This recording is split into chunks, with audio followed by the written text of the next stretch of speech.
Hello नमस्कार, मैं doctor Rajneesh Kumar आप सभी का एक बार फिर से हार्दिक स्वागत करता हूं। चलते हैं सीधे, हम बात करते हैं क्वेश्चन पेपर पे। जो पहला क्वेश्चन है कि सूरदास को पुष्टि मार्ग का जहाज किसने कहा है। काफ़ी इंटरेस्टिंग प्रश्न है। सूरदास को पुष्टि मार्ग का जहाज किसने कहा है। तो इसमें आप ध्यान में रखिए, पुष्टि मार्ग जो कि वल्लभाचार्य से जुड़ा हुआ है और भक्ति काल कृष्ण भक्ति शाखा से संबंधित है। लेकिन सूरदास को इसका जहाज किसने कहा है। ऑप्शन दिया गया वल्लभाचार्य, हित हरिवंश, गोकुलनाथ, विट्ठलनाथ। तो इसका जो सही जवाब है वो कई बच्चों ने दे दिया है।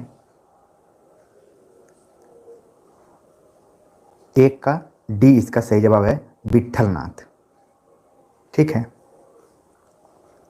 अगले प्रश्न पर बात करें तो अगला प्रश्न है, द्वैतवाद का प्रवर्तक कौन है। द्वैतवाद का प्रवर्तक कौन है। ऑप्शन दिया गया है शंकराचार्य, निम्बार्काचार्य, मध्वाचार्य, रामानुजाचार्य। द्वैतवाद के प्रवर्तक आप लोगों ने बताया निम्बार्काचार्य। इसी से जुड़ा हुआ एक और प्रश्न है, द्वैतवाद, शुद्धाद्वैतवाद, विशिष्टाद्वैतवाद, ठीक है, अद्वैतवाद, इन सब का भी आप ध्यान में रखिए। बाकी ऑप्शन में जो भी आचार्य का नाम दिया गया है उन आचार्यों का भी संबंध किसी न किसी वाद से है, तो याद कर लीजिए ताकि आगामी परीक्षाओं में आपको दिक्कत ना हो। अगला प्रश्न है, कीर्तिलता किसकी कृति है। ऑप्शन दिया गया है विद्यापति, मतीराम, सेनापति, केशवदास। तो कीर्तिलता जो कि आदिकाल की प्रमुख रचना है, इसको कहानी भी कहा जाता है। तो आप लोगों ने सही जवाब दे दिया कि विद्यापति है। विद्यापति की दो रचनाओं को और ध्यान में रखिए, कीर्ति पताका और पदावली को। अगले प्रश्न पर बात करें तो अगला प्रश्न काफ़ी इंपॉर्टेंट है, भक्ति काव्य को भारतीय चिंताधारा का स्वाभाविक विकास किसने माना है। इस पर क्वेश्चन पूछा गया कि भक्ति काव्य को भारतीय चिंताधारा का स्वाभाविक विकास किसने माना है। ऑप्शन दिया गया है श्याम सुंदर दास, राम कुमार वर्मा, हजारी प्रसाद द्विवेदी, रामचंद्र शुक्ल। तो इसका कई बच्चों ने सही जवाब दिया है। सही जवाब है हजारी प्रसाद द्विवेदी। अगला प्रश्न है, साहित्य का इतिहास दर्शन किसका ग्रंथ है।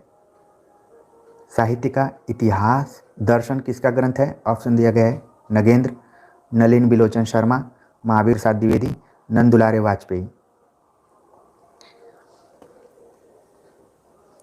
साहित्य का इतिहास दर्शन जब आप पीएचडी में एडमिशन लेने जाएंगे तो उस समय पढ़ाया जाता है, एक पेपर ही होता है। सही जवाब नलिन बिलोचन शर्मा। कई बच्चों ने इसका सही जवाब दे दिया, नलिन बिलोचन शर्मा। अगला प्रश्न है, एक कहानी यह भी, एक कहानी यह भी किसकी आत्मकथा है। ऑप्शन दिया गया है मन्नू भंडारी, मृदुला गर्ग, कृष्णा शोभती, चित्रा मुदगल। तो एक कहानी यह भी, ऐसे लग रहा है कि इसमें कहानी विधा होगी लेकिन ये है आत्मकथा। हरजेश ने सही जवाब दिया, ओम प्रकाश, अतुल सिंह, विनोद कुमार, अंजू, सारे बच्चे सही जवाब दे रहे हैं मन्नू भंडारी।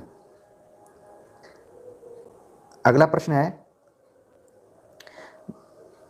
ज्ञान राशि के संचित कोश का नाम साहित्य है। ज्ञान राशि के संचित कोश का नाम साहित्य है, कथन किसका है। काफ़ी इंपॉर्टेंट और नया तरीके का प्रश्न है ये। ऑप्शन दिया गया जयशंकर प्रसाद, रामचंद्र शुक्ल, भारतेंदु हरिश्चंद्र, महावीर प्रसाद द्विवेदी। कई बच्चे इसका सही जवाब दिए। सही जवाब है डी, आंसर सही है, महावीर प्रसाद द्विवेदी। ठीक है, नाम पर द्विवेदी युग का नामकरण भी पड़ा है। अगला प्रश्न है, निम्नलिखित में से दंडीकृत ग्रंथ कौन सा है। निम्नलिखित में से दंडीकृत मतलब दंडी द्वारा लिखा गया कौन सा ग्रंथ है। ऑप्शन दिया गया है काव्यालंकार, साहित्य दर्पण, काव्यादर्श, काव्य प्रकाश।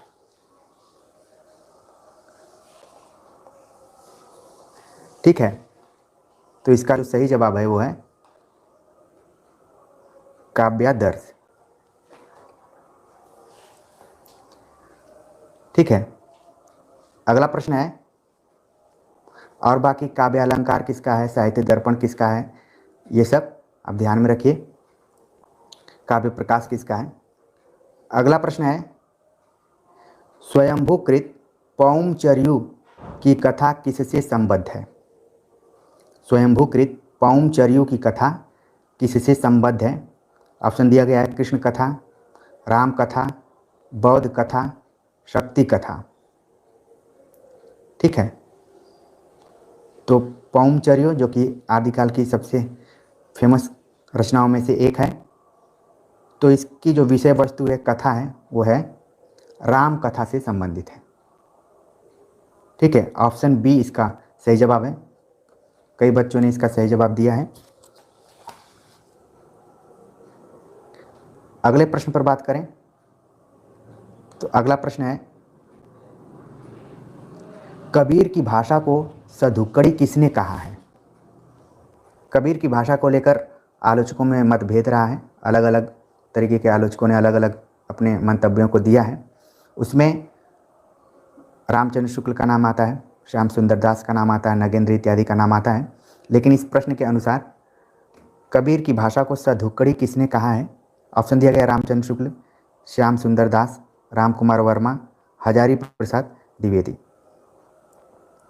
तो इसका जो सही जवाब है, कई बच्चों ने इसका सही जवाब दिया रामचंद्र शुक्ल।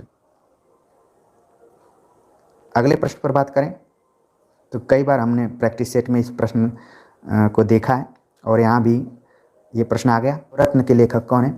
ऑप्शन दिया गया है शिव सिंह सेंगर, वियोगी हरि, जगदीश गुप्त, मिश्र बंधु। सही जवाब है, आप लोगों ने इसका सही जवाब दे दिया कि मिश्र बंधु। अगला प्रश्न है कि संवेदनात्मक ज्ञान और ज्ञानात्मक संवेदन के आधार पर काव्य चर्चा करने वाले हैं। हिंदी आलोचना जब आप पढ़ेंगे तो उसमें संवेदनात्मक ज्ञान और ज्ञानात्मक संवेदन की चर्चा की गई है, और इसकी चर्चा करने वाले कौन है। तो इसमें ऑप्शन दिया गया है नगेंद्र, गजानन माधव मुक्तिबोध, राम स्वरूप चतुर्वेदी, लक्ष्मी सागर वार्ष्णेय। तो जब भी ज्ञानात्मक संवेदन और संवेदनात्मक ज्ञान की बात आए तो इसका जो अभी सही जवाब दिया हरजेश ने, इसका जहाँ तक मैं देख रहा हूँ सही जवाब दिया। सुनील कुमार पाल ने सही जवाब दिया है, और हाँ, तो इसका सही जवाब है गजानन माधव मुक्तिबोध। अगला प्रश्न है, जो नया प्रश्न आपको दिखाई पड़े उसको आप लोग नोट कर लीजिए, जिससे कि किसी भी परीक्षा में अगर इन प्रैक्टिस सेट से अगर 5% भी क्वेश्चन फंस रहे हैं या फिर आ रहे हैं तो ये एक तरीके से माना जाए कि सफल प्रैक्टिस हमने किया है, और फंसेंगे, क्योंकि अभी तक मैंने जितने भी क्वेश्चन पेपर को हल कराया वो किसी न किसी आयोग से संबंधित है, जिसका जिक्र मैं अंत में करूँगा। और एक आप अनुमान लगा लीजिए किस पैटर्न के आधार पर ये सवाल सब पूछे जा रहे हैं। सवाल पूछा गया है कि खड़ी बोली हिंदी का प्रथम महाकाव्य कौन सा है। मैं आप लोगों से बीच में बातचीत क्या किया कि बहुत सारे बच्चों ने इसका सही आंसर दे दिया है, कुछ ने तो सही जवाब है प्री प्रवास, जिसका कि कुछ बच्चों ने ईयर भी लिख दिया कि 1914 में हुआ और 17 सर्गों में बटा हुआ है। ठीक है, और एक सवाल इससे और आता है कि वर्णवृत्त पर आधारित है। ये सब भी छोटी छोटी चीज़ों को आप ध्यान में रखिए, हो सकता है कि घुमाकर कभी प्रश्न पूछ लिया जाए। अगला प्रश्न है, आत्मजयी किसकी रचना है। आत्मजयी किसकी रचना है। धर्मवीर भारती, सच्चिदानंद हीरानंद वात्स्यायनज्ञ, कुंवर नारायण, श्री नरेश मेहता। ठीक है, तो क्वेश्चन नंबर 14 का आप लोग, हाँ स्वाति, सब बच्चों का नाम मैं लेने लगूंगा तो थोड़ा लेट हो जाएगा। आप लोग आंसर दे रहे हैं, अब मैं देखूंगा जो सबसे पहले आंसर टॉप 5 में बच्चे देंगे उनका मैं नाम ले लूँ, जिससे कि आपका समय भी बचे और आप प्रैक्टिस सेट भी कर लें। बाकी तैयारी आप लोगों की अच्छी चल रही है। आप लोगों ने सही जवाब दिया कुंवर नारायण।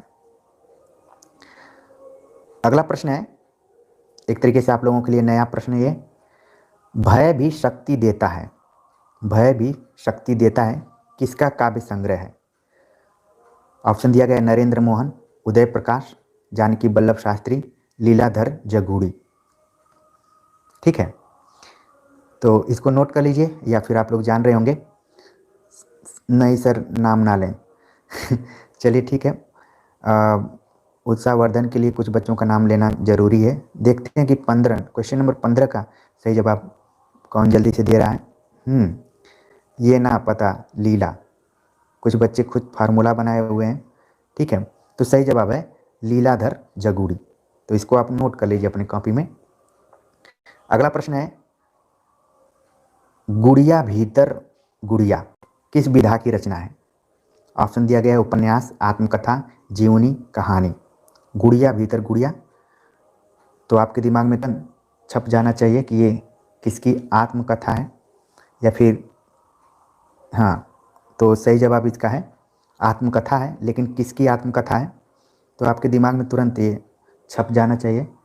और ये दो भाग, इसके पहले भी मैत्री पुष्पा ने कस्तूरी कुंडल बसे नाम से एक और आत्मकथा लिखी है, तो इसको भी आप ध्यान में रखें। सदियों का संताप, ऑप्शन दिया गया है बालकृष्ण शर्मा नवीन, जयप्रकाश कर्दम, ओम प्रकाश वाल्मीकि, मोहनदास नैमिषारण्य।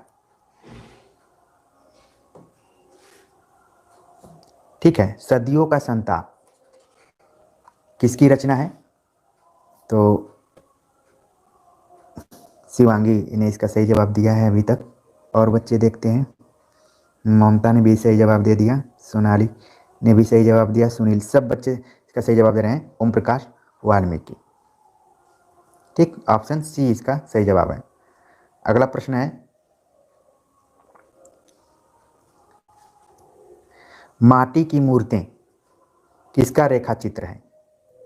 माटी की मूर्तें किसका रेखा चित्र है? ऑप्शन दिया गया है रामवृक्ष बेनीपुरी, रांगे राघव, महादेवी वर्मा, फणीश्वरनाथ रेणु। माटी की मूर्तें यूजीसी नेट के क्वेश्चन पाठ्यक्रम में भी लगा हुआ है। हाँ, सही जवाब है रामवृक्ष बेनीपुरी। अगले क्वेश्चन पर बात करें, जो कि कई बार परीक्षाओं में पूछा जा चुका है, कि भरत मुनि ने रस के कितने भेद माने हैं? ये काफ़ी चर्चित प्रश्न भी रहा है और लगभग परीक्षाओं में आता रहा है। ऑप्शन दिया गया है 9, 7, 5, 8। तो भरत मुनि ने कुल 8 रसों की बात की है, जबकि बाद के कुछ आचार्यों ने रसों की संख्या बढ़ाई, 9, 10, 11, वर्तमान समय में 11 के आसपास में है। लेकिन भरत मुनि से संबंधित जब भी सवाल पूछे तो आपका जो आंसर होगा वो 8 होगा। ये हिंदी पट्टी के जितने भी आयोग हैं, सभी आयोगों में ये सवाल पूछा जा चुका है, इम्पॉर्टेंट है। अगला प्रश्न है, काव्य शोभा करान धर्मान अलंकारान प्रचक्षते किसकी उक्ति है? आमतौर पर ये जो उक्ति है, जब अभ्यर्थी इंटरव्यू देने जाते हैं और अलंकार की परिभाषा पूछी जाती है तो 99% लोग इसी परिभाषा को देते हैं। ऑप्शन दिया गया मम्मट, भामा, विश्वनाथ, दंडी। तो आप लोगों ने कई बच्चों ने इसका सही जवाब दे दिया कि ये हैं दंडी। कुछ बच्चे भामा लिख रहे हैं, जो कि गलत है। सही जवाब है डी, दंडी। अगला प्रश्न है, निम्नलिखित में से कौन सी बोली पश्चिमी हिंदी उपभाषा के अंतर्गत नहीं आती है? भाषा विज्ञान से संबंधित प्रश्न। और आप जानते हैं कि हिंदी की कुल 5 उपभाषाएं हैं, उसमें से पश्चिमी हिंदी उपभाषा के अंतर्गत कौन सी नहीं आती है, ये हमें बताना है। ऑप्शन दिया गया है खड़ी बोली, ब्रजभाषा, बांगरू, बघेली। शिवांगी ने सही जवाब दिया डी इसका आंसर, और बाकी बच्चों ने इसका आंसर बता दिया 21 का डी। तो पश्चिमी हिंदी के अंतर्गत नहीं आती है बघेली, ये किस में आती है? पूर्वी में। तो एक चीज़ ध्यान में रखें कि आप इस कंसेप्ट को क्लियर कर लीजिए कि पूर्वी हिंदी में कौन कौन सी बोलियां हैं और पश्चिमी हिंदी में कौन कौन सी बोलियां हैं। अगले प्रश्न पर बात करें तो अगला प्रश्न है, संघ की राजभाषा हिंदी और लिपि देवनागरी होगी। संविधान के किस अनुच्छेद में इसका उल्लेख किया गया है? प्रश्न थोड़ा सा बड़ा है, तो बस आप इतना ही ध्यान रखिए कि राजभाषा हिंदी और लिपि देवनागरी होगी। किस अनुच्छेद में कहा गया है? आप लोगों ने इसका सही जवाब दे दिया। रितु कुमारी ने, चांदनी राय ने भी सही जवाब दिया, ओम प्रकाश भारती नहीं, विनोद कुमार ने सही जवाब दिया, सोमपाल ने सही जवाब दे दिया है। एक इसमें राजभाषा हिंदी के बारे में तो चर्चा की गई है, देवनागरी लिपि के बारे में भी चर्चा की गई है। एक तीसरा पॉइंट है जिसमें अंतर्राष्ट्रीय अंकों की भी बात की गई है, और साथ ही में ये भी कहा गया है कि 15 वर्षों तक प्रयोग किया जाएगा। बाद में 1965 के बाद धीरे धीरे हिंदी विशुद्ध तरीके से राजभाषा के रूप में हो जाएगी, लेकिन बाद में प्रॉब्लम्स आ गए, इसलिए बस परीक्षा के दृष्टिकोण से ध्यान में रखिए। आप लोगों ने सही जवाब दे दिया 343। अगला प्रश्न है, पूछा जा रहा है कि निम्नलिखित में से ध्वनि अध्ययन का आधार नहीं है। निम्नलिखित में से ध्वनि अध्ययन का आधार नहीं है। ऑप्शन दिया गया है उत्सर्जन, उच्चारण, प्रसरण, श्रवण। तो सौरभ मलिक ने इसका सही जवाब दिया, बैक टू उत्तराखंड। उत्तराखंड से भी लोग जुड़े हुए हैं, अच्छा है। सही जवाब है इसका ए आंसर सही है, उत्सर्जन, जो कि ध्वनि अध्ययन का आधार नहीं है। तो इसलिए ध्यान में रखिए कौन कौन से आधार हैं, तो इसमें उच्चारण, प्रसरण और श्रवण, इस विकल्प के अनुसार। अगला प्रश्न है कि निम्नलिखित में से स्वर्ण परिवर्तन की दिशा नहीं है। स्वर्ण परिवर्तन की दिशा नहीं है। ऑप्शन दिया गया है लोप, ऊर्जा, आगम, विपर्यय। स्वर्ण को कई बार ध्वनि के अर्थ में यूज किया जाता है, तो कौन सा इसमें नहीं है? आप लोगों ने सही जवाब दे दिया कि स्वर्ण परिवर्तन की दिशा नहीं है। आपको ध्यान में रखना है, सबसे पहले जब एग्जाम में इस तरीके का प्रश्न आए तो इसको आपको अंडरलाइन करना है। सही जवाब है ऊर्जा, आंसर बी इसका सही जवाब है। अगला प्रश्न है, निम्नलिखित में से लोक साहित्य की विशेषता नहीं है। लोक साहित्य, एक तो हम साहित्य पढ़ते हैं, दूसरा है लोक साहित्य, उसकी विशेषता कौन सी नहीं है? ऑप्शन दिया गया है लौकिकता, पारंपरिकता, वाचिकता, शास्त्रीयता। हाँ, आप लोगों ने सही जवाब दिया शास्त्रीयता। लोक साहित्य की विशेषता नहीं है, वो है शास्त्रीयता। ऑप्शन डी इसका सही जवाब है। अगला प्रश्न है, निम्नलिखित में से किस विद्वान ने भारतीय लोक साहित्य के क्षेत्र में कार्य नहीं किया है? सही जवाब है इसका 30 का सी, रामचंद्र शुक्ल ने भारतीय लोक साहित्य में उतना काम नहीं किया, नहीं के बराबर काम किया है। बाकी जितने नाम दिए गए हैं उन्होंने किया है। सबसे प्रमुख जो नाम आता है वो है कृष्णदेव उपाध्याय का। अगला प्रश्न है क्वेश्चन नंबर 38 का, कि जो हिंदी साहित्य का बृहद इतिहास है, काशी नागरी प्रचारणी सभा, कितने खंडों में प्रकाशित है? ठीक है तो ऑप्शन दिया गया 15, 16, 17, 18। कई बार बच्चे इसको लेकर कंफ्यूज हो जाते हैं कि ये 16 खंडों में है कि 18 खंडों में है। तो यहाँ पर इसका जो सही जवाब है 31 का बी आंसर सही जवाब है। कई बार। अगला प्रश्न है, भारतेंदु हरिश्चंद्र द्वारा संपादित पत्रिका का सही नाम है। भारतेंदु हरिश्चंद्र द्वारा संपादित जो पत्रिका है उसका सही नाम यहाँ पर पूछा जा रहा है। और आप देख रहे हैं कि एक ही टाइप के नाम बुढ़वाने के लिए दिए गए हैं, बाला बोधिनी, बाला प्रबोधिनी, बाल प्रबोध, बाल विनोद। तो अब जो बच्चे पढ़े रहेंगे वो सही जवाब दे देंगे, जो बच्चे नहीं पढ़े रहेंगे वो तुक्का से भी बोलेंगे और फिर भगवान को धन्यवाद देंगे कि मैंने तुक्का लगा दिया था और ये क्वेश्चन सही हो गया। तो सही जवाब इसका, जब आप हिंदी पत्रकारिता का वीडियो मेरा देखेंगे तो आप सभी को और अच्छी जानकारी हो जाएगी। सही जवाब है क्वेश्चन नंबर 32 का बाला बोधिनी। अब आपके दिमाग में तुरंत इसका ईयर भी आ जाना चाहिए, और इसकी जो विषय वस्तु रही है वो रही है महिलाओं को केंद्र में रखकर उन्होंने इस पत्रिका का संपादन किया है। ठीक है ना। कई बार बच्चे कमेंट्स किए कि बाला बोधिनी है कि बाल बोधिनी है, तो ध्यान में रखिए कि बाला बोधिनी इसका नाम है। अगला प्रश्न है कि निम्नलिखित में से कौन सी रचना जैन साहित्य से संबंधित नहीं है? मतलब कि आदिकाल से रिलेटेड ये प्रश्न है। पूछा जा रहा है कि कौन सी ऐसी रचना है जो कि जैन साहित्य से संबंधित नहीं है। ऑप्शन दिया गया है चंदन बाला रास, श्रावकचार, भरतेश्वर बाहुबली रास, संदेश रासक। तो जैन साहित्य से संबंधित कौन सा नहीं है? सौरभ ने इसका सही जवाब दे दिया, चित्रा ने भी सही जवाब दिया, कौस्तुभ ने भी सही जवाब दिया, मेनका ने। इसका मतलब जितने भी बच्चे जुड़े हैं काफ़ी सिंसियर हैं और अच्छे से तैयारी कर रहे हैं, और हम उनके आगामी जितनी भी परीक्षाओं में वो बैठे सब में सफल होने की कामना करते हैं और लगातार जुड़े रहें। तो आप लोगों ने बता दिया कि जो संदेश राशक है वो जैन साहित्य के अंतर्गत नहीं आता है और बाकी आते हैं। चलिए अगला प्रश्न है, ढोला मारूरा दुहा किस क्षेत्र का लोकप्रिय लोक भाषा काव्य रहा है? ऑप्शन दिया गया महाराष्ट्र, उत्तर प्रदेश, राजस्थान, गुजरात। क्वेश्चन नंबर 34, ढोला मारा दुहा कहाँ का रहा है? तो जल्दीबाजी में उत्तर नहीं देना है, फिर भी बहुत सारे बच्चे सही जवाब दे रहे हैं। इसका सही जवाब है राजस्थान से। तो आपके दिमाग में ढोला मारूरा दोहा के राइटर्स का नाम आ जाना चाहिए, और इसकी विषय वस्तु क्या है ये सब भी आ जाना चाहिए। कई बार अंदर से सवाल पूछ लिया जाता है। अगला प्रश्न है, जयदेव के गीत गोविंद का विशेष प्रभाव किस कवि पर माना जाता है? जयदेव के गीत गोविंद का विशेष प्रभाव किस कवि पर माना जाता है? ऑप्शन दिया गया है विद्यापति, मीराबाई, सूरदास, चित्तस्वामी। कुछ बच्चे ढोला मारूरा दुहा के राइटर्स का नाम भी बता रहे हैं। सर मुझे कुछ जानकारी लेनी है। अच्छा, विद्यापति, मीराबाई, सूरदास, चित्तस्वामी।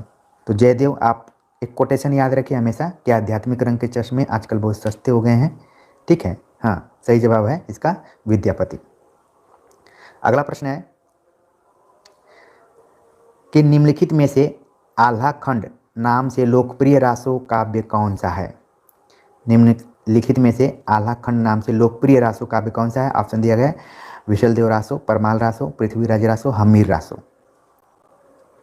तो आप लोगों ने सही जवाब दे दिया परमाल रासो, जिसके लेखक हैं, जिसके रचयिता हैं, उनका नाम है जगनिक। ठीक है,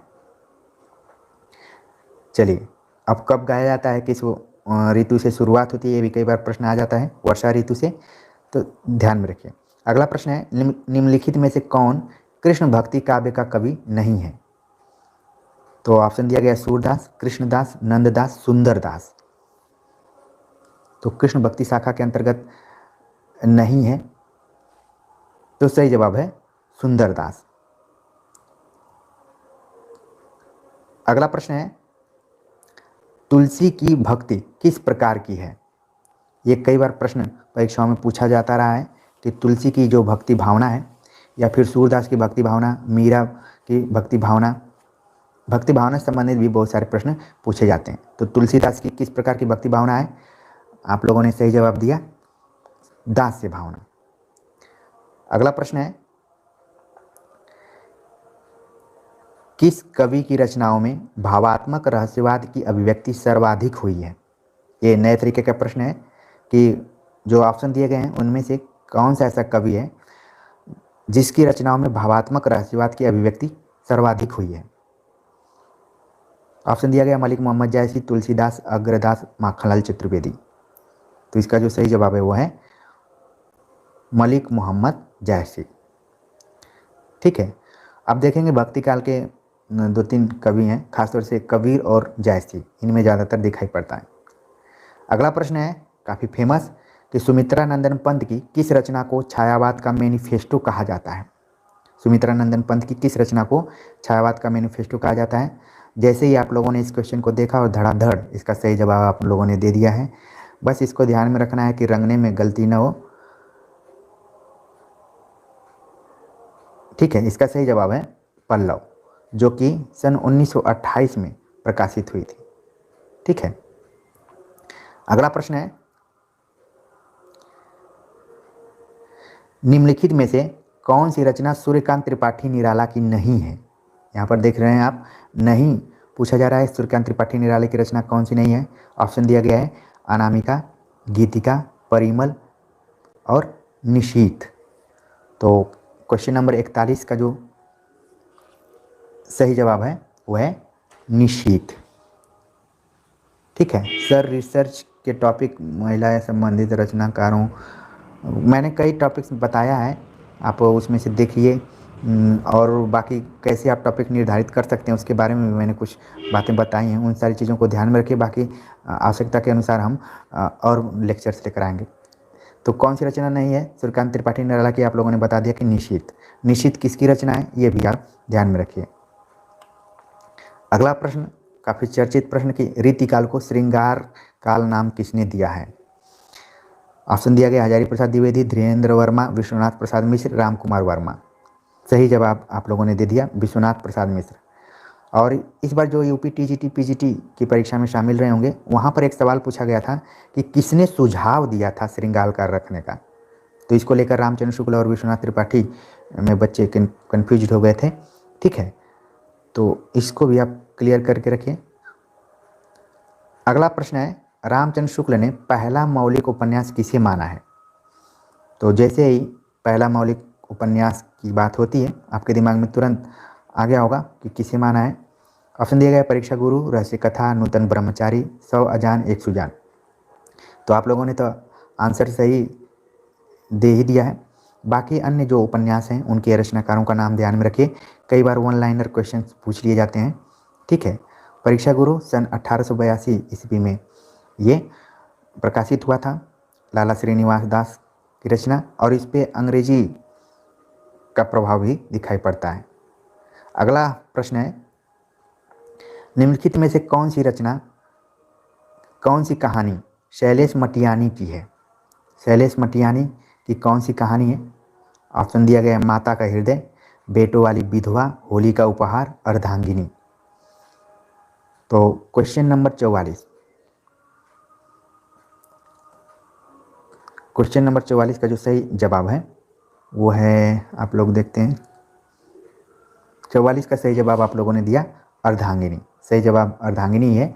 बाकी ये जो तीनों कहानियाँ हैं ये सब प्रेमचंद द्वारा लिखी गई हैं, तो ध्यान में रखिए। बेटों वाली विधवा, माता का हृदय, होली का उपहार, ये सब प्रेमचंद की कहानियाँ हैं। अगले प्रश्न पर बात करें तो अगला प्रश्न है निम्नलिखित में से रामचंद्र शुक्ल द्वारा लिखित निबंध कौन सा नहीं है? आपने देखा तमाम, सही जवाब है बात। अब बात निबंध किसका है ये आपके दिमाग में आना चाहिए, तुरंत आना चाहिए कि किसका है। ये है प्रताप नारायण मिश्र का। अगले प्रश्न पर बात करें। अगला प्रश्न है यात्री मित्र यात्रा वृत्तांत के लेखक हैं। यात्री मित्र यात्रा वृत्तांत के लेखक हैं। ऑप्शन दिया गया शिव प्रसाद गुप्त, विष्णु प्रभाकर, सत्यदेव परिव्राजक, राम नारायण मिश्र। ठीक है, तो क्वेश्चन नंबर 46 का जो सही जवाब होगा, देखते हैं कौन सही जवाब दिया। मेनका मिश्रा ने, अर्पणा तिवारी ने सही जवाब दिया। सही जवाब है इसका सत्यदेव परिव्राजक। अगला प्रश्न है जैनेन्द्र कुमार द्वारा रचित बापू किस विधा की रचना है? जैनेन्द्र कुमार द्वारा रचित बापू किस विधा की रचना है? ऑप्शन दिया गया जीवनी, रेखाचित्र, संस्मरण, आत्मकथा। तो क्वेश्चन नंबर 47 का आप लोगों ने सही जवाब दे दिया कि ये है जीवनी। ठीक है, लगातार बच्चे सही जवाब दे रहे हैं, इसलिए पर्टिकुलर का मैं नाम नहीं ले पा रहा हूँ। कुछ बच्चे सी बता रहे हैं जो कि गलत है। सही जवाब है जीवनी। अगला प्रश्न है निम्नलिखित में से कौन रस सूत्र का व्याख्याकार नहीं है? इसी को आपको ध्यान में रखना है, नहीं तो कई बार बच्चे अति उत्साह में सही वाला रंग के बैठे रहते हैं। ठीक है, निम्नलिखित में से कौन रस सूत्र का व्याख्याकार नहीं है? ऑप्शन दिया गया भट्टलोलट, शंकुक, भट्टनायक, महिम भट्ट। तो आप लोग तो लगातार सिंसियरली तैयारी कर रहे हैं और आपने सही जवाब दे दिया कि महिम भट्ट व्याख्याकार नहीं है। तो इन महिम भट्ट को किसके स्थान पर रख लिया है? क्योंकि 4 ही रस सूत्रकार हैं, तो भट्टलोलट के स्थान पर रख दिया महिम भट्ट को। जैसे क्रिकेट टीम 11 क्रिकेट टीम का नाम निर्धारित किया जाता है, वैसे ही रस सूत्र की जब भी बात की जाएगी तो 4 ही का नाम आएगा। ठीक है, अगला प्रश्न है वह कौन सी शब्द शक्ति है जिसमें रूढ़ि और प्रयोजन के आधार पर अर्थ निर्धारित होता है? शब्द शक्तियों पर मैंने एक अच्छी सी वीडियो बनाई है, जब भी आपको मौका मिले ज़रूर उसको देखिएगा। उसमें वाइट बोर्ड पर पढ़ाते हुए नज़र मैं आऊँगा, तो शब्द शक्ति आपकी क्लियर हो जाएगी। यहाँ पर पूछा जा रहा है कि रूढ़ि और प्रयोजन के आधार पर किस शब्द शक्ति का निर्धारण होता है? ऑप्शन दिया गया अभिधा, लक्षणा, व्यंजना, तात्पर्य। ठीक है, तो कई बच्चों ने सही जवाब दिया लक्षणा। बी आंसर इसका सही है। अगला प्रश्न है, अलंकार से संबंधित प्रश्न आ गया कि आती है शून्य क्षितिज से क्यों लौट प्रतिध्वनि मेरी, टकराती विलखाती सी पगली सी देती फेरी। उक्त पंक्तियों में कौन सा अलंकार है? अलंकार पूछा जा रहा है इन पंक्तियों में। ऑप्शन दिया गया रूपक, उत्प्रेक्षा, उपमा, विभावना।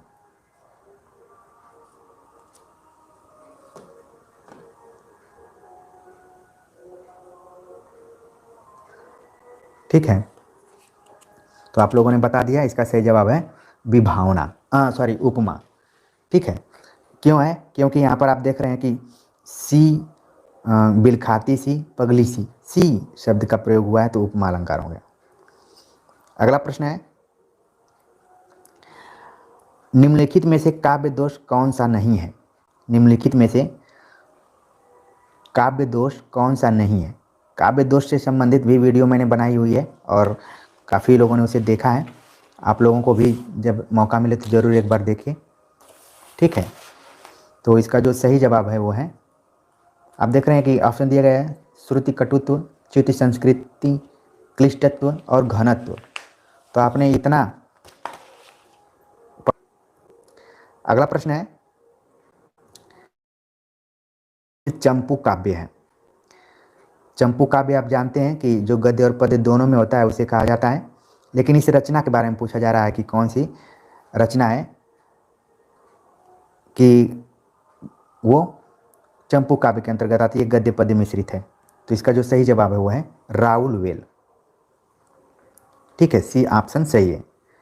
अगला प्रश्न है,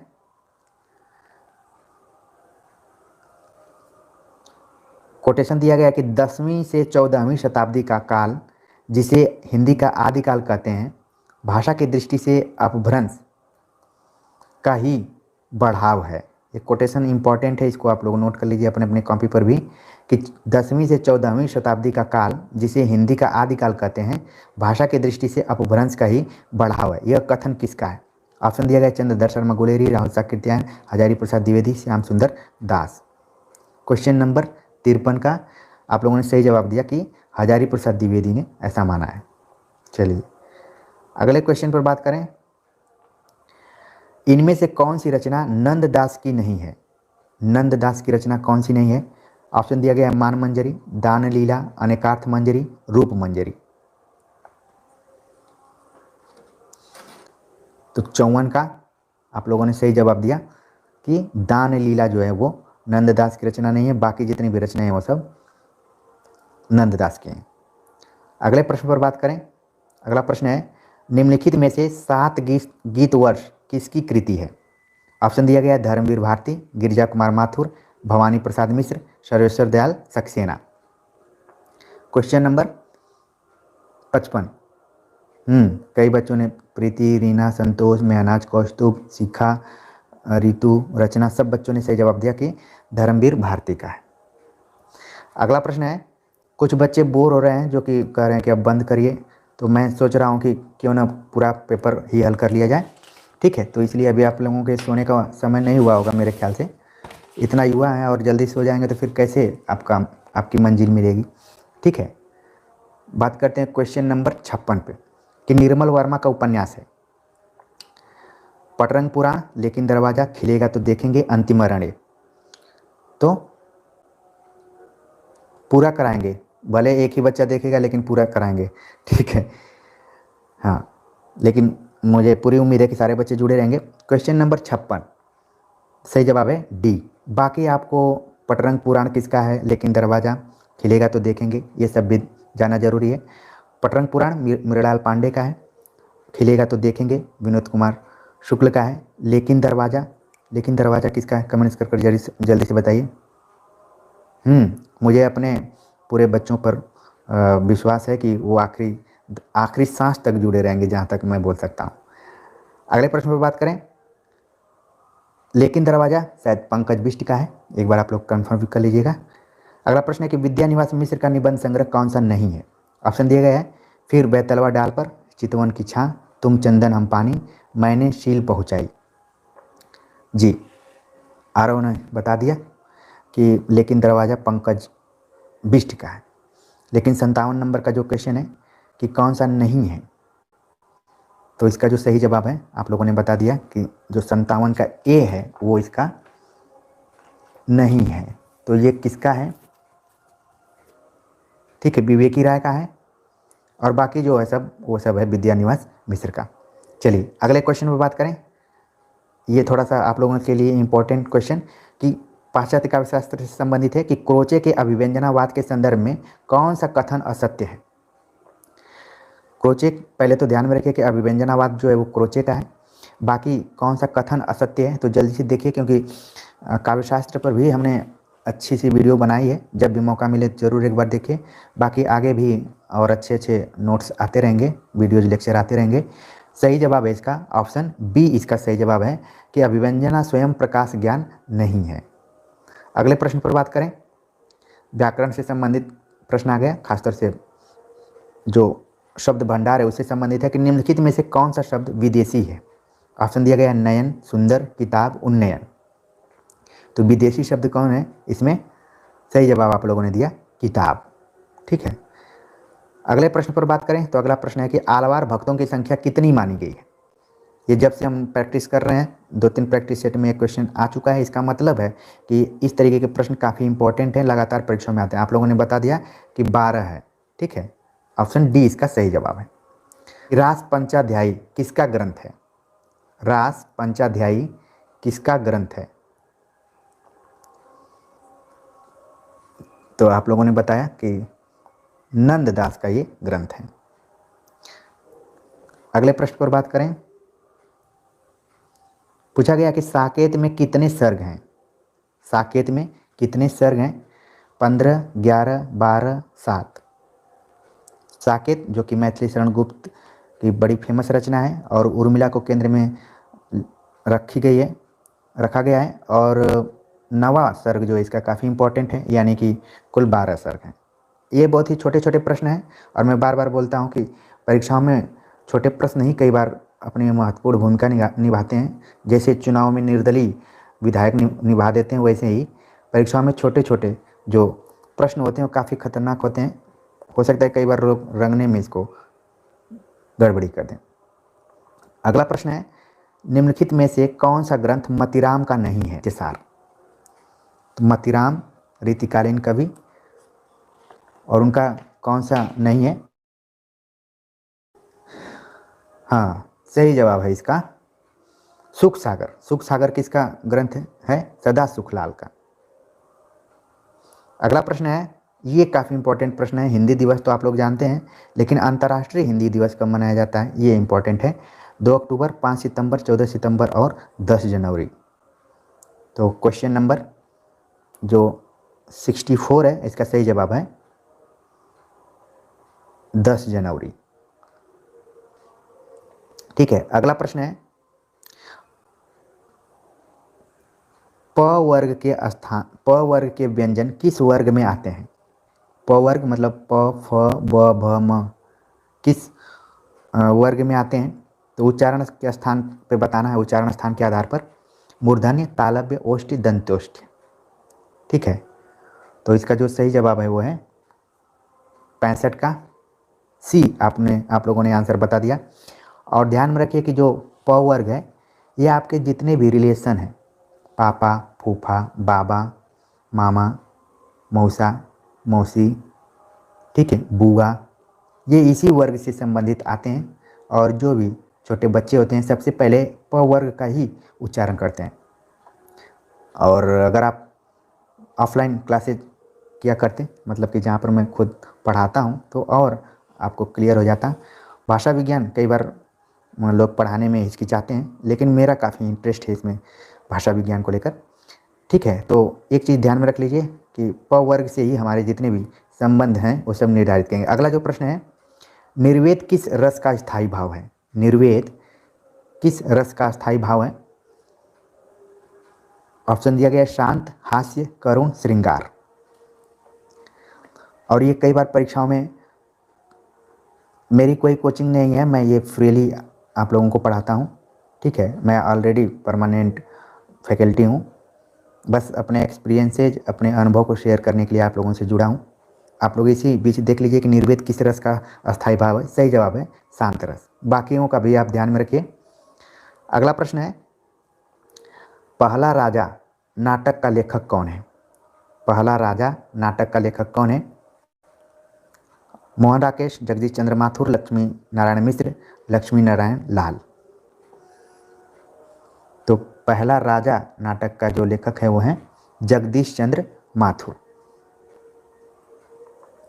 अगला प्रश्न है, पाश्चात्य काव्य शास्त्र से संबंधित कि पेरीइप्सुस का लेखक कौन है? ऑप्शन दिया गया है ड्राइडन, अरस्तु, मैथ्यू अर्नाल्ड, लोनजाइनस। तो पेरीइप्सुस, कई बार पेरीइप्सुस भी बोला जाता है, क्योंकि जितने भी ग्रीक हो गए फिर अंग्रेजी के हो गए, उनमें काफ़ी उच्चारण को लेकर प्रॉब्लम है। आप लोनजाइनस को कई बार लोंगिनुस लोग बोलते हैं, कोई लोगिन्स लिख देता है, जो मन में आता है वही बोलते हैं, लेकिन चीज़ वही है। सही जवाब इसका लोनजाइनस। अगला प्रश्न है पाश्चात्य काव्य शास्त्र से ही कि निम्नलिखित में से रिचर्ड का काव्य सिद्धांत कौन सा है? रिचर्ड्स, वही आइए रिचर्ड्स का जो काव्य सिद्धांत है कौन सा है? ऑप्शन दिया गया कल्पना का सिद्धांत, विरेचन सिद्धांत, संप्रेषण सिद्धांत, वस्तुनिष्ठ समीकरण। तो ध्यान में रखिए कि जो चारों सिद्धांत दिए गए हैं वो किसी न किसी के द्वारा दिए गए हैं, लेकिन हमें बताना है आइए रिचर्ड्स का। आप लोगों ने सही जवाब दे दिया कि इसका जो सही जवाब है वो है संप्रेषण का सिद्धांत। अगला प्रश्न है, जॉन क्रोरैंसम की कृति कौन सी है? जॉन क्रोरैंसम की कृति कौन सी है? ऑप्शन दिया गया है the new criticism, biographia literaria, essays on criticism, republic. तो आपके दिमाग में पूरे चारों रचनाओं के रचनाकार का नाम आ जाना चाहिए, तभी मान के चलिए कि आपकी तैयारी अच्छी खासी चल रही है। फिलहाल जॉन क्रोरैंसम की जो कृति है वो है द न्यू क्रिटिसिज्म। जिस नई समीक्षा की हम बात करते हैं यहीं से शुरुआत होती है, द न्यू क्रिटिसिज्म। बाकी बायोग्राफी लिटरेरिया और रिपब्लिक, इन दो रचनाओं को आप जान रहे होंगे कि कालरिज और प्लेटो ने लिखा है। तो इसी तरीके से जोड़ जोड़ कर भी आप अपने तैयारी को करते रहिए। अगला प्रश्न है, निम्नलिखित में से कौन मनोविश्लेषणवादी विचारक नहीं है? आप ने मनोविश्लेषणवादी विचारकों को पढ़ा होगा, कौन नहीं है? फ्रायड, एडलर, यूंग, ये तो हैं, तो तुरंत आप बता देंगे। रंजन सिंह राजपूत ने इसका फटाक से उत्तर दिया है, बाकी और बच्चों ने भी दिया है जल्दी से आंसर। सही जवाब है बर्ग। अगला प्रश्न है, बनारस अखबार के संपादक हैं? बनारस अखबार के संपादक कौन है? ऑप्शन दिया गया है राजा लक्ष्मण सिंह, राजा शिव प्रसाद सितारे हिंद, नवीन चंद्र, श्रद्धाराम फिलौरी। तो हरीश ने इसका सही जवाब दे दिया है, आरव ने भी सही जवाब दिया, प्रवीण ने भी सही जवाब दिया, और भी बच्चों ने सही जवाब दिया, राजा शिव प्रसाद सितारे हिंद। और राजा लक्ष्मण भी ने एक पत्र निकाला था प्रजा हितैषी करके, तो ध्यान में रख लिए। बाकी जितने भी हैं कुछ न कुछ पत्रिकाओं से जुड़े हुए हैं। अगला प्रश्न है आप लोगों के लिए नया तरीके का प्रश्न कि प्रेम चिंगारी किसकी रचना है? प्रेम चिंगारी किसकी रचना है?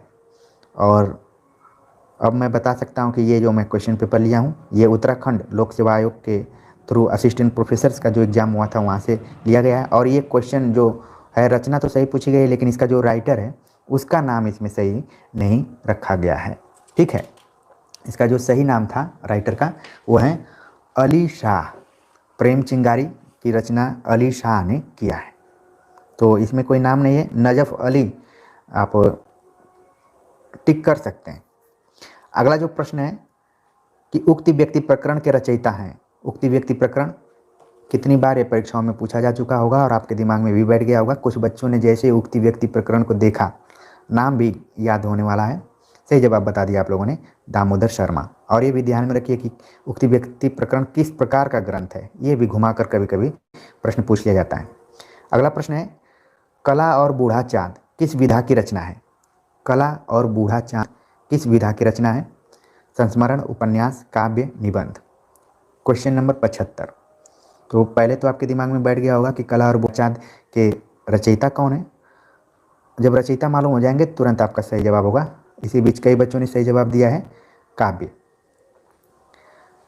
अगला प्रश्न है, ये काफ़ी इंपॉर्टेंट प्रश्न, कि झबरा कुत्ता प्रेमचंद की किस कहानी का पात्र है? बड़े भाई साहब, पूस की रात, कफन, ज्योति।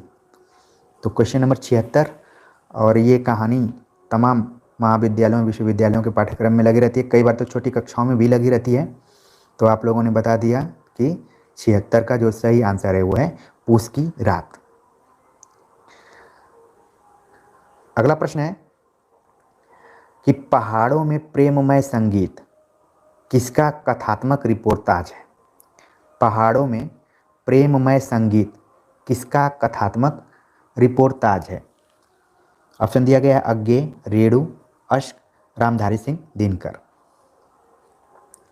तो इसका सही जवाब है, बच्चे ने दिया, प्रेमा ने सही जवाब दिया है, पायल भी सही जवाब दी, सुधीर पाल सही जवाब है इसका उपेंद्र नाथ अश्क। अगला प्रश्न है, किस भाषा को टकसाली भाषा भी कहा जाता है? आचार्य रामचंद्र शुक्ल का हिंदी साहित्य का इतिहास पढ़ेंगे तो एक आध जगह इस शब्द का यूज किया गया है टकसाली भाषा का।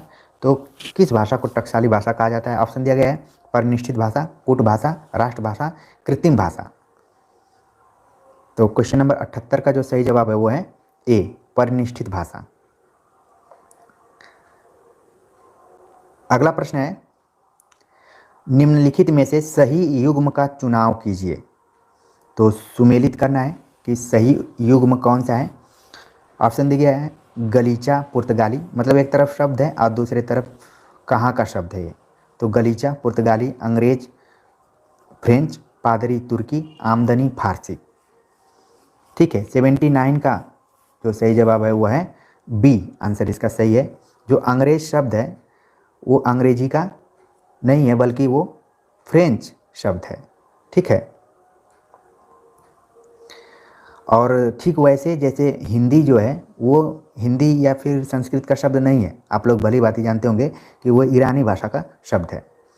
अगले प्रश्न पर बात करें तो अगला प्रश्न है कि निम्नलिखित में से कौन सी रचना केशव की नहीं है? निम्नलिखित में से कौन सी रचना केशवदास की नहीं है? ठीक है, तो आपने देखा कवि प्रिया, रसिक प्रिया, रसाणव और छंदमाला। सही जवाब है 80 का सी। 20 क्वेश्चन और बचे हुए हैं, धैर्य बनाकर रखिए। और विजेता वही होता है जो आखिरी समय तक युद्ध में डटा रहता है, चाहे वो लिखित परीक्षा हो, चाहे ऑब्जेक्टिव परीक्षा हो, चाहे ऑनलाइन टेस्ट ही क्यों ना हो। अगला प्रश्न है, निम्नलिखित में से किस उपन्यास में मृणाल की आत्मपीड़ा का चित्रण हुआ है? निम्नलिखित में से किस उपन्यास में मृणाल, ठीक है, तो आप लोगों ने मृणाल पात्र के आधार पर इसका सही जवाब दे दिया कि यह है त्यागपत्र। और ये किसका है? जैनेन्द्र का।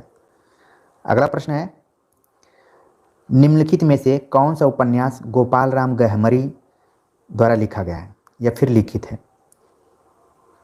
निस्सहाय हिंदू, प्रेममयी, श्यामा स्वप्न, ठेठ हिंदी का ठाठ।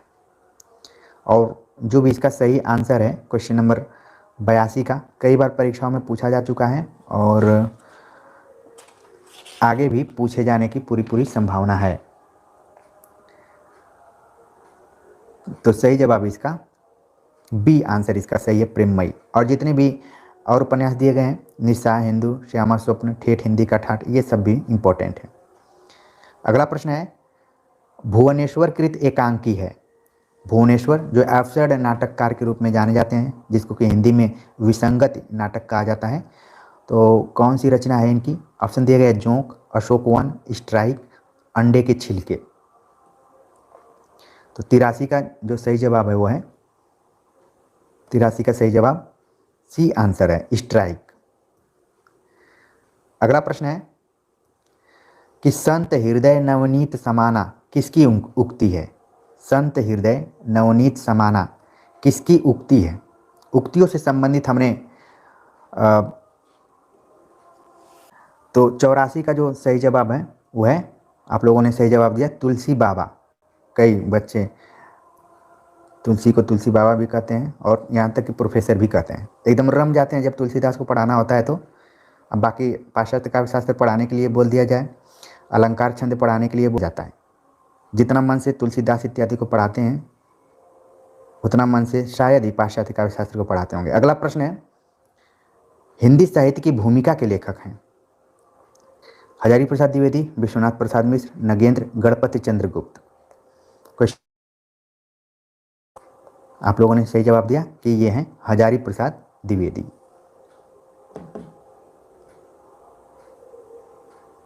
ठीक है, अगले प्रश्न पर बात करें। अगला प्रश्न है, निम्नलिखित कहानियों में से कौन सी कहानी जैनेन्द्र कुमार कृत है? जैनेन्द्र कुमार से संबंधित प्रश्न यहाँ पर पूछा गया कि कौन सी कहानी है। ऑप्शन दिया गया है, नमक का दारोगा, मलबे का मालिक, पाजेब, हार की जीत। तो आप लोगों ने सही जवाब दे दिया, पाजेब। चलिए अगले प्रश्न पर बात करें। तो अगला प्रश्न है, पूछा जा रहा है कि निम्नलिखित में से कौन सा उपन्यास यशपाल द्वारा रचित नहीं है? कौन सा उपन्यास यशपाल द्वारा रचित नहीं है? ऑप्शन दिया गया है, दादा कामरेड, पूर्वापर, अमिता, झूठा सच। तो यूजीसी नेट की तैयारी करते समय, टीजीटी पीजीटी की तैयारी करते समय आप लोगों ने पढ़ा होगा और तुरंत आपके दिमाग में बैठ गया होगा कि यशपाल द्वारा कौन सा नहीं है, वो है पूर्वापर।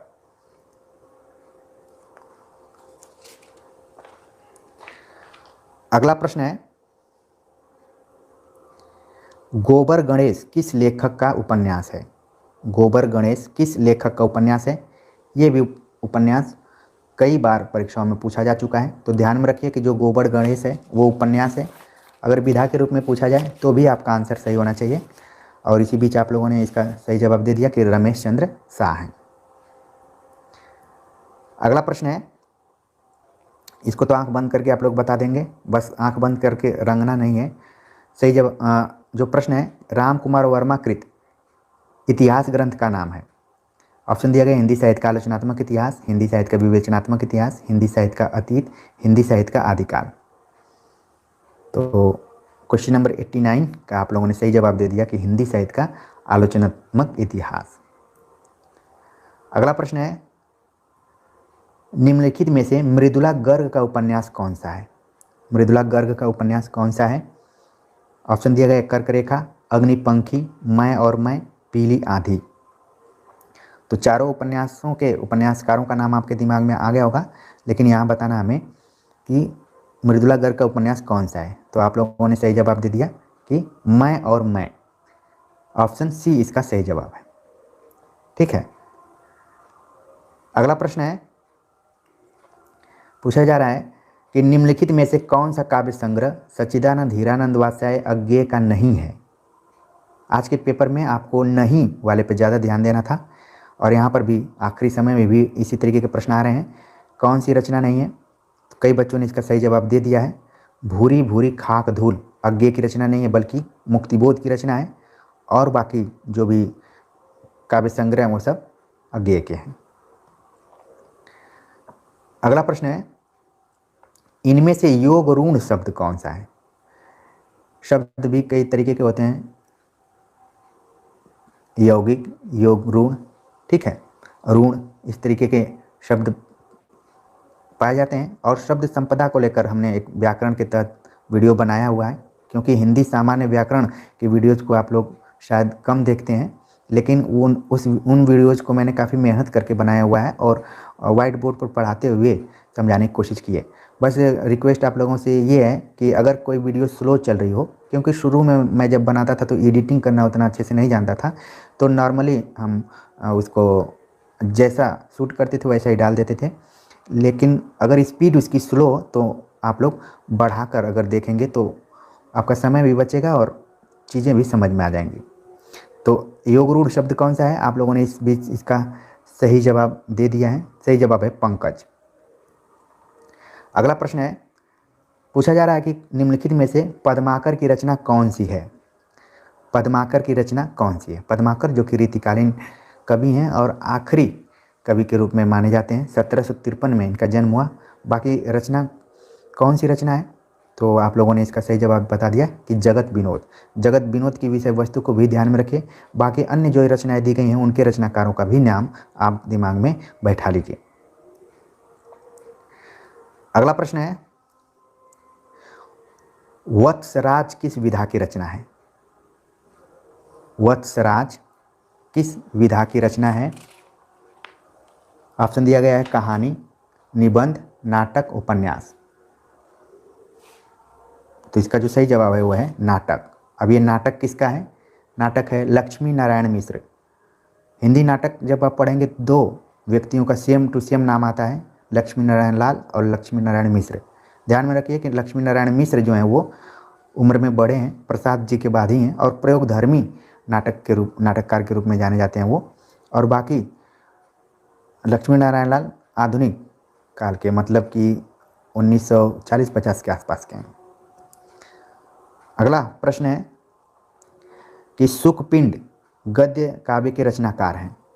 सुखपिंड गद्य काव्य के रचनाकार हैं। ऑप्शन दिया गया मंगलेश डबलार, तारा पांडे, उदय प्रकाश और गोविंद चातक। ठीक है, तो इसका सही जवाब है तारा पांडे। अगला प्रश्न है, निम्नलिखित में से पंडित राज जगन्नाथ का ग्रंथ कौन सा है? भारतीय काव्य शास्त्र से संबंधित प्रश्न। पंडित राज जगन्नाथ का ग्रंथ कौन सा है? तो आपके दिमाग में तुरंत बैठ गया होगा, एकमात्र इन्होंने ग्रंथ लिखा जो कि फेमस रहा है। सही जवाब है रस गंगाधर। बाकियों का भी ध्यान में रखिए। काव्य प्रकाश, साहित्य दर्पण, काव्य अलंकार, सूत्रवृत्ति किसका है? हो सकता है कभी भी ये सब ऑब्जेक्टिव तौर पर आ जाए। अगला प्रश्न है, सुधिया उस चंदन वन की, सुधिया उस चंदन के वन की किसकी रचना है? ऑप्शन दिया गया बनारसी दास चतुर्वेदी, विद्यानिवास मिश्र, विष्णुकांत शास्त्री, कुबेर नाथ राय। यूपीआर एजुकेशन का जो भी बच्चे एग्जाम दिए होंगे उसमें ये पढ़ना था। सही जवाब है विष्णुकांत शास्त्री। अगला प्रश्न है कि निम्नलिखित में से इलाचंद जोशी की कृति कौन सी नहीं है? निम्नलिखित में से इलाचंद जोशी की कृति कौन सी नहीं है? ऑप्शन दिया गया साहित्य सर्जना, आस्था और सौंदर्य, साहित्य संतरण और साहित्य चिंतन।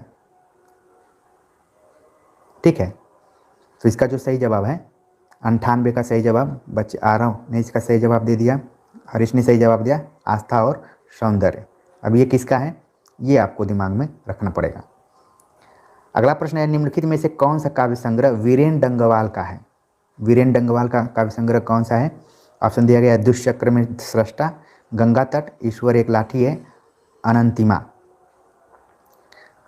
ठीक है, क्वेश्चन नंबर 99 का जो सही जवाब है वो है 99 का सही जवाब है मीरापाल ने सही जवाब दिया इसका, दुष्चक्र में सृष्टा। और आज का आखिरी प्रश्न कि शिव सिंह सेंगरकृत शिव सिंह सरोज का प्रकाशन वर्ष है। शिव सिंह सरोज का प्रकाशन वर्ष कौन सा है ये हमें बताना है। और आप लोगों ने तो साहित्य इतिहास लेखन परंपरा को शुरू में ही खूब पढ़ लिया होगा। ठीक है, तो जल्दी से इसका आप लोग जवाब दीजिए। ऑप्शन दिया गया 1847 ईस्वी, 1881 ईस्वी, 1883 ईस्वी, 1888 ईस्वी। तो शिव सिंह सेंगरकृत शिव सिंह सरोज लिखा गया है।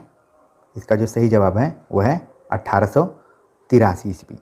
ठीक है, तो इस तरीके से हमने कुल 100 प्रश्नों पर बातचीत की और उम्मीद है कि आप सभी को बहुत सारे नए प्रश्न मिले होंगे, बहुत सारे पुराने प्रश्न में भी मिले होंगे और आपका रिवीजन भी हुआ होगा और नई दृष्टि भी मिली होगी। तो आप लोग जुड़े, अच्छा लगा। जो लोग नए जुड़े हुए हैं उनसे निवेदन है कि वो सब्सक्राइब कर लें और अपने दोस्तों को भी इस चैनल के बारे में बताएं।